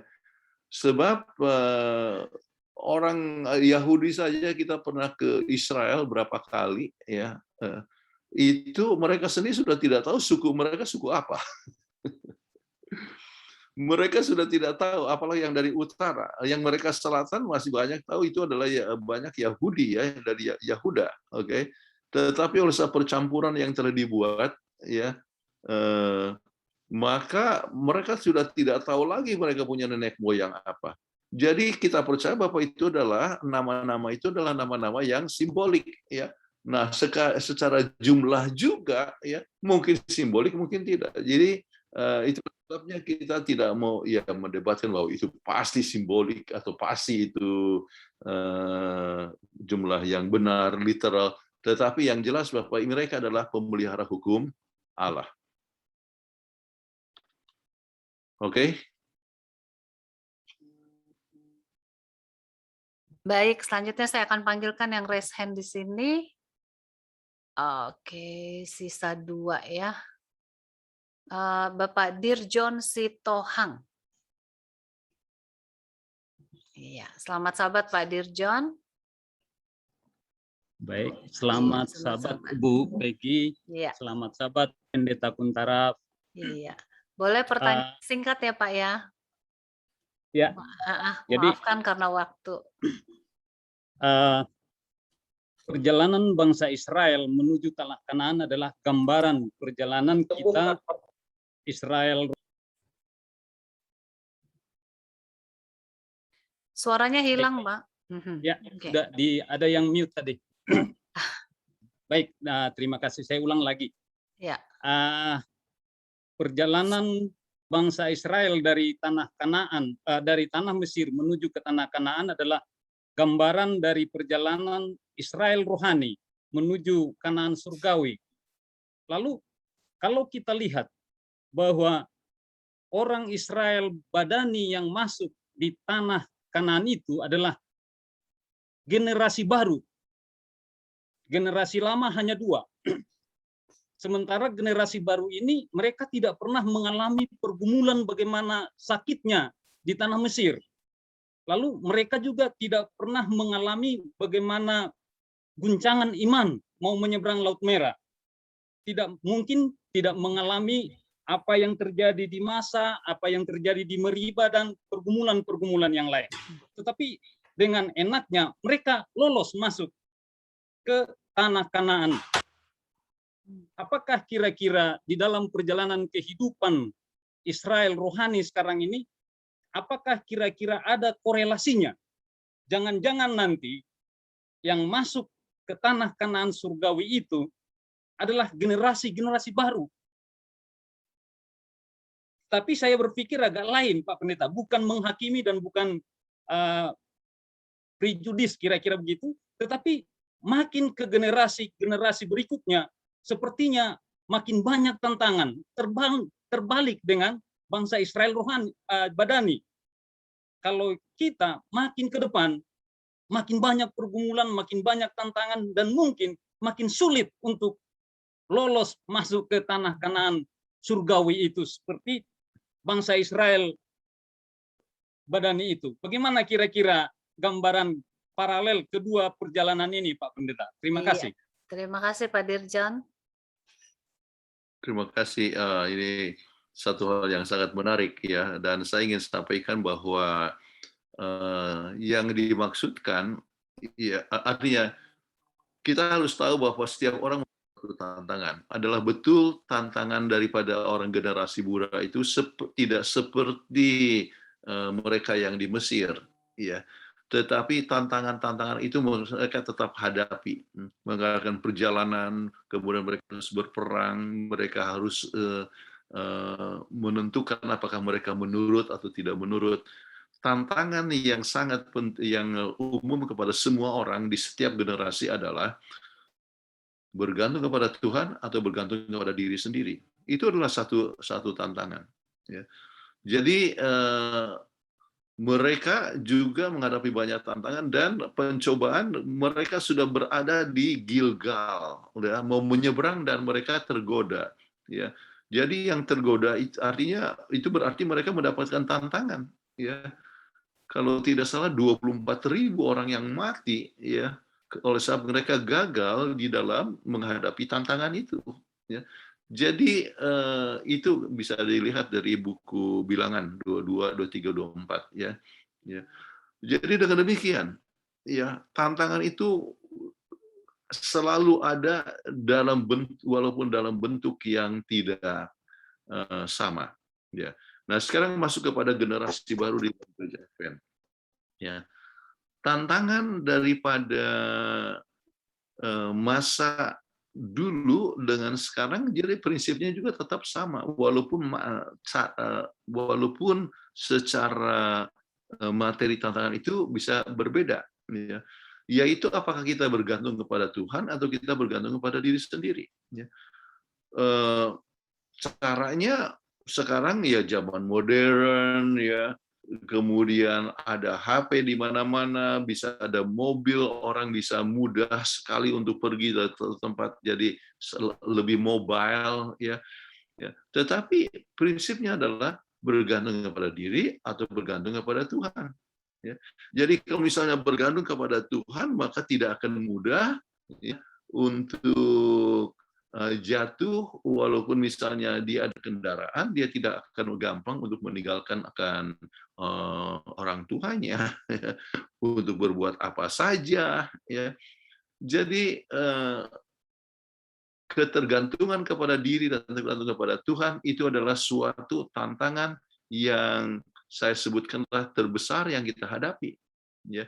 Dan itu juga pencobaan yang terbesar yang Yesus alami, ya. Di kayu salib, ya, dia menentukan pilihan apakah bergantung kepada Tuhan atau kepada diri sendiri. Kalau diri sendiri menderita begini, ya, dia bisa meminta surga untuk melepaskan dia, tetapi dia tidak mau menggunakan kekuasaannya, ya, atau keilahiannya untuk kepentingan diri sendiri. Dan Yesus tetap menang sampai di kayu pala. Jadi itu saya rasa prinsip yang sangat penting, bahwa masalah tantangan atau pencobaan adalah masalah mau bergantung kepada Tuhan atau bergantung kepada kuasa diri sendiri. Walaupun, ya, variasinya berbeda-beda. Iya, semoga menjawab ya. Oke. Terima Baik, kasih banyak Pak ya. Kuntara. Ya, selanjutnya ada di kolom chat namun tidak ada namanya. Ini JNS. Boleh saya tahu? Apa masih ada di sini? Baik, sambil menunggu JNS ini siapa, saya akan bacakan dari John Parhusip. Pak John masih sama-sama kita ya Pak John? Pak John Parhusip. Masih. Iya, terima kasih Pak. Dari Sekolah Sahabat Kita sekarang judulnya Merindukan Lebih Banyak. Apakah yang dimaksud lebih banyak? Apakah untuk sekarang atau yang lebih banyak itu di surga? Ya, dua-duanya benar. Sekarang dan juga sampai di surga. Kerinduan kita harus makin lama, makin banyak. Oke. Orang Israel, itu hanya Sabat hari yang ke-7 saja mereka pikirkan itu, dan merasa bahwa keselamatan mereka itu hanyalah sebab dengan pelihara hari Sabat atau dengan menurut hukum Allah. Kita harus rindu lebih besar daripada itu, yaitu oleh sebab Yesus Kristuslah maka kita akan bisa mempunyai sukacita di dalam pemulihan hari Sabat. Jadi Sabat itu adalah sukacita kita di dalam bersekutu dengan Tuhan, dan kita harus alami sekarang ini. Kita harus merasakan sukacita dengan keluarga, sukacita dengan jemaat, ya, hari Sabat kita boleh bersekutu sama-sama. Itu artinya lebih baik daripada hanya sekedar, ya, menurut secara legalisme. Namun, ya, yang kita sukacita itu ataupun lebih banyaknya itu bukan hanya di dunia ini, tetapi kita akan mendapatkan perhentian sepenuhnya sesudah tiba di surga. Itu adalah nanti pelajaran yang terakhir yang kita akan pelajari, ya, daripada kuartal ini, ya. Jadi kedua-duanya boleh, ya, kepada saudara yang bertanya ini, ya, kepada saudara Parhusip, ya. Oke, jadi dua-duanya bisa makin lama makin dirindukan. Saudara-saudara sekalian, Banyak yang inilah suasana di surga. Ya. Saya ingat lebih kurang, ya, 50 tahun yang lalu, ya, Pendeta Dompas pernah berkhotbah di Naripi. Itu 55 tahun yang lalu. Pendeta Dompas almarhum berkhotbah tentang penemuan arkeologi. Seorang masuk kepada satu ruangan, langsung harum sekali, bau apa di mana mereka cari. Mereka dapatkan guci, ya. Waktu dibuka, madu yang usianya 3.000 tahun. Ternyata sangat harum sekali. Kemudian waktu itu Pendeta Dompas katakan, begitulah surga. Kita tidak akan bosan di surga. Sebab makin lama makin harum. Begitulah kehidupan kita di kekristenan itu, saudara-saudara. Ya, itu harus makin lama makin indah, ya. Makin lama makin indah. Itu yang kita harus alami di dunia ini, sampai di surga kita akan rasakan makin lama makin indah. Ya. Jadi surga atau hidup kekristenan tidak pernah membosankan. Amin. Terima kasih Pendeta. Selanjutnya dari Juarto Chandra. Pak Juarto masih bersama-sama kami? Apakah Pak Juarto Chandra masih bersama-sama kami di sini? Masih Bu Peggy. Oke, selamat sabat Pak. Sahabat. Pendeta mau bertanya, nanti di kerajaan surga kita juga merayakan hari Sabat seperti dalam Yesaya 66 ayat 23. Bagaimana penentuan hari Sabatnya? Karena di surga tidak ada siang dan malam seperti di bumi. Terima kasih Pak Pendeta. Ini pertanyaan yang sering ditanyakan nih. Kalau kita lihat kutipan yang minggu yang lalu disebutkan bahwa surga juga mempunyai ya suasana Sabat setiap hari Sabat sekarang ini. Ya. Nah, jadi dengan demikian ada perbedaan hari ya. Kita harus tahu ya bagaimana waktu kejadian ya sebelum matahari ada sudah ada perbedaan hari ya, siang dan malam kan ya. Maka timbullah hari pertama. Kan matahari dibuat itu pada hari yang keempat ya. Tetapi ya sudah ada 3 hari itu ada perbedaan hari ya. Apa yang menyebabkan itu perbedaan hari ya? Jadi oleh sebab tidak tertulis kita tidak mengetahui, hanya kita bisa menduga mungkin salah satu adalah kehadiran daripada Tuhan ya. Ya, kehadiran daripada Tuhan yang menyebabkan adanya sesuatu sampai orang bisa membedakan antara pagi dan siang atau perbedaan hari itu ya. Mengapa? Oleh sebab Tuhan menghendaki supaya kita juga boleh beristirahat ya. Jadi ada waktu untuk istirahat ya. Bagaimana itu membedakannya kita sering tidak tahu sekarang ini. Nah, nanti saja sesudah sampai di surga kita bisa tahu. Tetapi sudah pernah orang, artinya Alkitab menyebutkan adanya perbedaan hari sebelum adanya matahari. Oke, semoga menjawab pertanyaan Pak Juarto ya. Kita akan langsung kepada Bapak B. Kaja. Pak Kaja, apa masih bersama-sama kami? Masih, Bu. Iya, selamat sabat, Pak. Selamat sabat.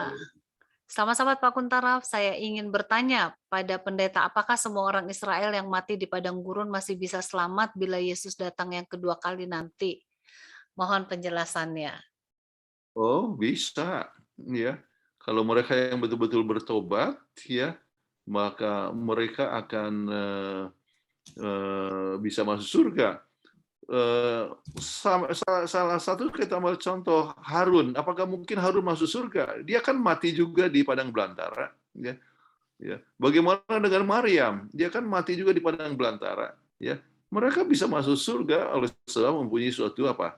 Pertobatan kepada Tuhan. Ya. Jadi banyak orang yang akan berada di surga yang mungkin kita tidak pernah sangka sebelumnya. Oke, terima kasih pendeta jawabannya. Kita nggak tahu ya, makanya jangan menghakimi sesama karena orang yang kita hakimi tiba-tiba ada di surga. Terima kasih Pak Pendeta. Iya, menjawab ya Pak Kaja. Selanjutnya Pak Petrus Lawa Padang. Pak Petrus masih bersama-sama dengan kami? Masih, Bu. Oke, terima kasih Pak Petrus. Selamat sabat. Selamat sabat. Iya, saya mau bertanya mengenai kesaksian Yesus tentang dirinya di dalam Yohanes 5 ayat 30. Ayat ini sering dipermasalahkan oleh orang-orang dari seberang. Mereka mengatakan bahwa bagaimana Yesus mau menyelamatkan manusia sedangkan untuk dirinya sendiri tidak bisa berbuat apa-apa. Mohon penjelasannya, Pendeta. Iya, sebagai manusia dia tidak bisa berbuat apa-apa. Ya. Dia mempunyai ketergantungan yang sepenuhnya kepada Tuhan. Ya. Jadi, tetapi sebagai Tuhan, ya, maka dia bisa melakukan segala sesuatu. Ya. Jadi kita harus melihat bagaimana penjelasan dan konteksnya sedang berbicara tentang apa, ya. Jadi selama berada sebagai artinya di dalam memegang akan kemanusiaannya, Tuhan tidak akan atau Yesus tidak mau menggunakan keilahiannya untuk kepentingan diri pribadi dan untuk menyelamatkan dirinya, tetapi kita akan dapatkan tulisan Roh Nubuat yang menyebutkan bahwa Yesus sendirilah yang telah membangkitkan dirinya sendiri. Oleh sebab Dia adalah Tuhan. Baik, terima kasih. Saya akan panggilkan ini yang raise hand. Pak James Tambuwun tadi belum ya? Kayaknya udah tadi ya. Kita ke Pak Marbun. Belum. Oh, maafkan Pak. Kenapa di saya sudah centeng sudah ya. Baik, sekarang Pak James Tambuwun, silakan Pak. Terima kasih Bu Peggy. Iya, sama-sama Pak. Malam Pak Pendeta Jonathan Puntaraf. Saya ingin bertanya di pelajaran ke hari Senin tentang ritual dan korban penghapus dosa. Saya baca yang menjadi pertanyaan saya, kenapa harus domba betina? Kan kalau kita merujuk kan itu di 1 Yohanes ayat 29, Yesus kan itu kita tahu itu kan contoh. Kalau di ritual bangsa Israel, korban penghapus dosa itu kambing betina yang tak bercatat. Menurut saya yang awam begini, kayaknya kurang pas apa bagaimana? Kan kalau aturan kalau yang pas begitu contoh ya kambing jantan yang tak bercatat. Kenapa harus kambing betina? Itu pertanyaan saya pertama. Dan kedua Pak Pendeta yang di pertanyaan untuk didiskusikan. Ada pertanyaan kedua dan di keempat saya kurang paham itu. Sebab saya kira ini pertanyaan yang dibuat oleh penulis kan. Ini ada di sini, pendamaian berarti rekonsiliasi dan menuju jalan kembali kepada Allah. Pertanyaan saya di bawah, jika seseorang bertanya kepada Anda, apa artinya diperdamaikan dengan Allah dan apa perbedaan yang rekonsiliasi ini dibuat dalam hidup Anda? Apa yang Anda akan jawab? Nah, itu. Dan yang keempat yaitu yang pertanyaan langsung aja, yaitu bagaimana dalam perjalanan Kristen kita sendiri kita dihadapkan dengan tantangan yang sama dengan mereka dan bagaimana kita dapat belajar dari kesalahan mereka. Itu pertanyaan keempat dari hari Jumat. Itu aja Pendeta pertanyaan saya. Terima kasih. Baik,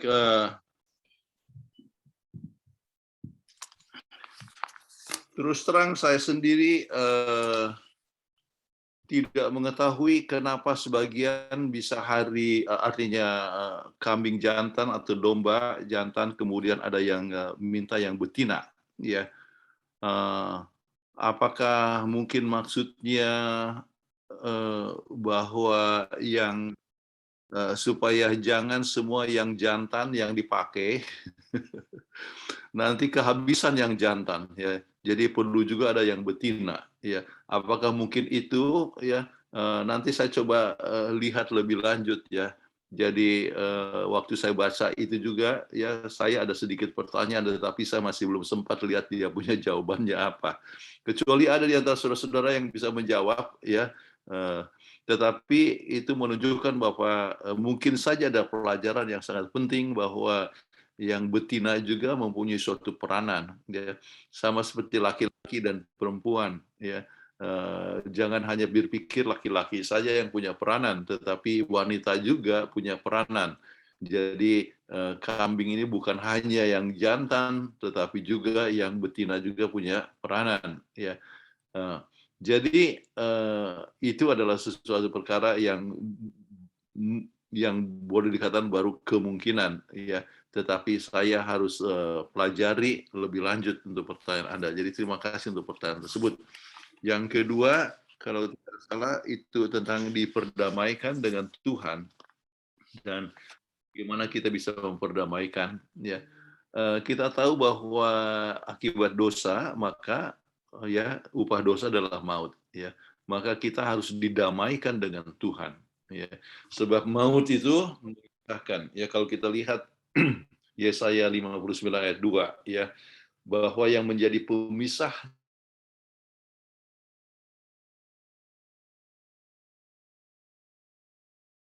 pada Tuhan. Jadi oleh sebab kita sudah berpisah dan Yesuslah yang mendamaikan, yaitu Yesus mati untuk kita. Jadi oleh sebab Yesus sudah mati untuk kita, maka kita dapat berdamai kembali dengan Tuhan. Ya. Nah, sekarang oleh sebab kita sudah didamaikan, maka kita harus selalu siap untuk mendamaikan satu sama lain. Ya. Maka kita dapatkan bahwa yang dapat menyatukan kita dengan satu sama lain adalah Yesus Kristus. Ya. Jadi kalau kita memiliki Yesus, kita tahu kita semua sudah ditebus oleh Yesus, itulah makanya kita selalu siap untuk mengampuni satu sama lain. Tuhan sudah ampuni kita, kita pun harus selalu siap mengampuni orang yang bersalah pada kita. Jadi dengan orang lain juga kita pun apa? Berdamai satu sama lain. Ya. Jadi hanya boleh terjadi oleh sebab kita telah berdamai dengan Tuhan. Oke. Jadi itu jawaban untuk yang kedua. Ya. Pertanyaan kemudian yang kedua. Yang ketiga, yang pertanyaan keempat, Pendeta. Pak James, banyak sekali pertanyaannya. Bukan, pertanyaan yang keempat, yang terakhir, yang pertanyaan seperti ini. Pikirkan kembali tentang semua kesalahan dan kurangnya iman yang anak-anak Israel tunjukkan di padang belantara. Meskipun detail dari tantangan mereka berbeda dari yang kita miliki. Kita tidak mengembara di padang pasir yang luas. Prinsip-prinsip umum apa yang ada, yaitu bagaimana dalam perjalanan Kristen kita sendiri, kita dihadapkan dengan tantangan yang sama dengan mereka, dan bagaimana kita dapat belajar dari kesalahan mereka. Itu Pendeta, saya terakhir. Makasih. Oke. Sebetulnya kita sudah sempat singgung tadi pada awalnya apa yang kita bisa pelajari dan apa yang kita tidak mau ikuti dari mereka. Ya, jadi tantangan-tantangan itu bisa mengenai masalah kegelojohan, misalnya. Mereka tidak puas dengan hanya dikasih mana, oke? Jadi mereka minta daging, ya. Jadi tempatnya adalah apa? Kegelojohan. Kemudian tantangan mereka misalnya kadang-kadang mendapatkan kesulitan daripada air, ya. Jadi mereka ngomel, oke? Oh, dapatkan air pahit, ya. Jadi sampai mereka kembali mengomel. Jadi sifat mengomel itu adalah satu-satu sifat yang bisa terjadi kepada siapa saja. Kepada kita, misalnya kalau kita mengomel, ya, rumah kita kurang besar, ya, atau kenapa Tuhan mengizinkan saya mengalami kesulitan, susah sekali cari rezeki, ya.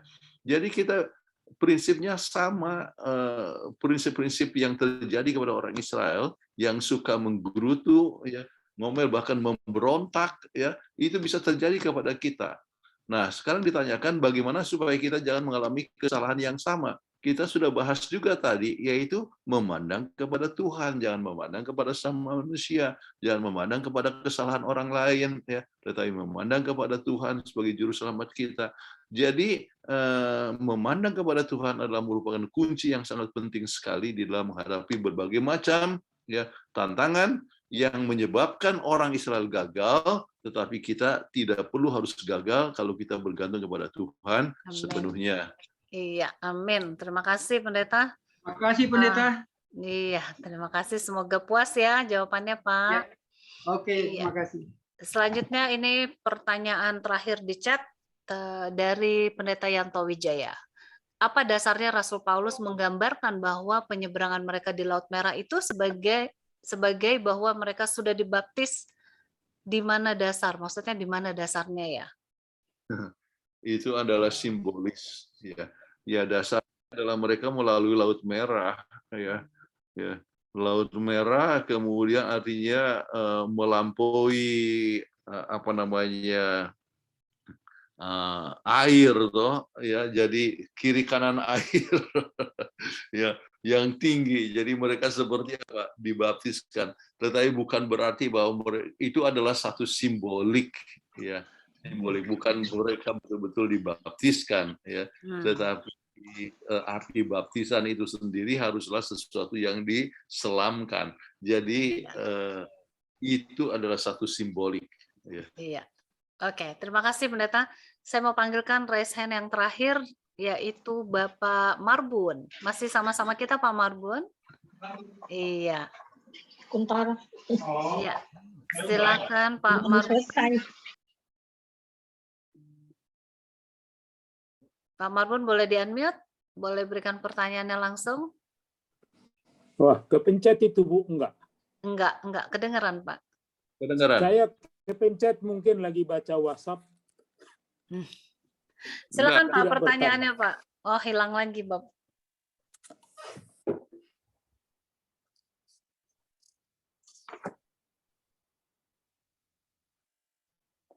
Silahkan Pak Marbun, kita bisa dengar. Saya tidak bertanya, Pastor, selamat Sabat. Mungkin lagi baca WhatsApp, jadi kepencet. Oke. Oh iya, ketekan ya. Baik gitu. kalau begitu. Iya, baik kalau begitu Pak. Iya, kita sudah habis waktunya.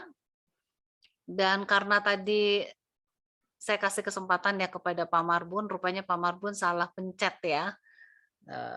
Karena baca-baca WA jadi kepencet. Namun di sini ada Pak Gotman Siboro. Ya, saya berikan waktu walaupun waktu kita sudah habis. Silakan Pak. Oke, terima kasih. Selamat Sabat Ibu Peggy sama Selamat Pendeta. Sabat Pak. Saya baca Ibrani 4 ayat 9 itu, rupanya terjemahan di Alkitab saya itu tidak menyinggung tentang hari ke-7, tapi Sabat. Lalu saya bingung, saya baca banyak terjemahan. Di dalam komputer saya hanya 2 terjemahan yang mengutip hari ke-7. Nah, tapi bahasa Inggris semua tidak mengatakan the seventh day. Dan bahasa Indonesia yang lain tidak mengutip hari ke-7, hanya 2. Kebetulan saya ada bahasa Indonesia yang mengutip hari ke-7 1, tapi yang lain enggak. Nah, pertanyaan saya Pak Pendeta, tolong dijelaskan saya, karena selama ini selalu kalau ada teman yang lain yang nanya tentang akan hari Sabat sudah tidak lagi, lalu saya mengatakan ini Ibrani 4 ayat 9. Tapi ketika saya baca sendiri, hanya 2 bahasa Indonesia yang mengatakan hari ke-7. Tapi di dalam pelajaran kita juga itu sebagai gambaran. Sekarang saya jadi bingung, apakah ini Ibrani 4 ini tentang gambaran atau benar-benar hari ke-7 gitu, menyinggung hari penciptaan hari ke-7 atau hari Sabat gambar apa bayangan gitu. Makasih Pak Pendeta. Jawabannya adalah kedua-duanya benar. Ini berbicara tentang Sabat hari yang ke-7 ya, dan hari yang ke-7 itu juga merupakan suatu gambaran untuk perhentian di dalam Yesus Kristus ya. Jadi kedua-duanya adalah benar. Baik, Oke, semoga terima kasih. menjawab. Terima kasih, Pak Pendeta. Iya, terima kasih Pak Gotman sudah bergabung bersama-sama dengan kami dan sudah habis waktunya kepada kita semua. Kita akan tutup pertemuan ini. Saya mau berikan sedikit pengumuman. Sudah ada beberapa yang masuk di WhatsApp grup poster ya, berbagi poster. Jika masih ada yang mau bergabung di WhatsApp grup poster, boleh ambil di chat room, diklik dan langsung masuk bergabung ya di situ. Oke. Dan bagi mereka yang menginginkan bahan ini dan juga rekamannya, kami akan kirimkan di WhatsApp grup dan Telegram dari PGSSI dan juga untuk poster ya. Baik, kita akan tutup pertemuan ini. Terima kasih Pendeta Kuntaraf untuk pembelajarannya pada malam hari ini, sungguh baik. Dan kita akan jumpa lagi pada Sabat depan dengan judul Nabi yang Gelisah. Nah, Nabi siapa ini yang gelisah ya? Kita akan ketemu pada Sabat depan dengan Zoom ID yang sama, passcode yang sama, dan jam yang sama, jam 18.30 waktu Indonesia bagian Barat. Dan Zoom sudah dibuka pada jam 18. Oke, baik. Terima kasih untuk semua. untuk perhatiannya, dan saya memohon kesediaan dari Saudara Joy Sitompul untuk tutup dalam doa. Iya. Mari kita untuk kepala kita berdoa. Bapa yang baik, Bapa yang Maha Kudus, Allah kami yang hidup bersama kami bersyukur dan berterima kasih Tuhan atas kasih Tuhan dan bimbingan Tuhan yang telah menolong kami, terutama hamba Tuhan Pendeta Tentara dan juga Peggy yang telah menuntun kami untuk mendengarkan pembahasan tentang pembelajaran sahabat yang telah kami dengarkan dan kami ikuti sepanjang malam ini ya Tuhan. Kiranya Roh Kudus Tuhan boleh hadir kami masing-masing agar semua yang kami pelajari boleh kami mengerti dengan baik dengan Roh Kudus Tuhan, sehingga kami boleh menyadari bahwa ketergantungan kepada Tuhan itu yang terpenting dalam Tuhan kami, sehingga kami bersetia sampai Yesus datang yang kedua kali. Berkati kami semua yang telah hadir pada saat ini maupun Tuhan, biarlah berkat Tuhan selalu beserta dengan kami, terutama kepada pemimpin diskusi yang akan pelayanan jemaat masing-masing, biarlah Tuhan menjadi berkat mereka dan mengerti mereka agar firman yang telah kami dapatkan pada saat ini boleh kami bagikan kepada seluruh anggota, sehingga semua anggota boleh mengerti dengan baik dan kami boleh sama-sama setia sampai Yesus datang kedua kali. Berkati juga hamba Tuhan, mereka Tentara, setiap keluarga, dan lain juga tempat yang lain, dan juga Peggy dalam pelayanan dia, berkati mereka masing-masing. Terima kasih ya Tuhan atas segala kebaikan dan keberantuan kepada kami. Ampuni segala dosa kami ya Tuhan.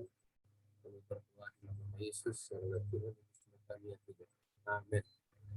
Amin. Terima kasih Joyce Sitompul sudah tutup dalam doa. Dan terima kasih sekali lagi buat kita semua yang sudah bergabung. Boleh semuanya di-unmute dan ucapkan selamat Sabtu. Terima kasih Irma, terima kasih Roger, dan juga teman-teman tadi terima kasih sudah doa. Terima kasih keluarga. Terima kasih Ibu Peggy meluangkan waktu dan kesempatan. Tentara dan Bu Peggy. Caroline Tobing, terima kasih. Terima kasih Bu Peggy. Terima kasih Pak Boyke. Terima kasih sudah bergabung semua.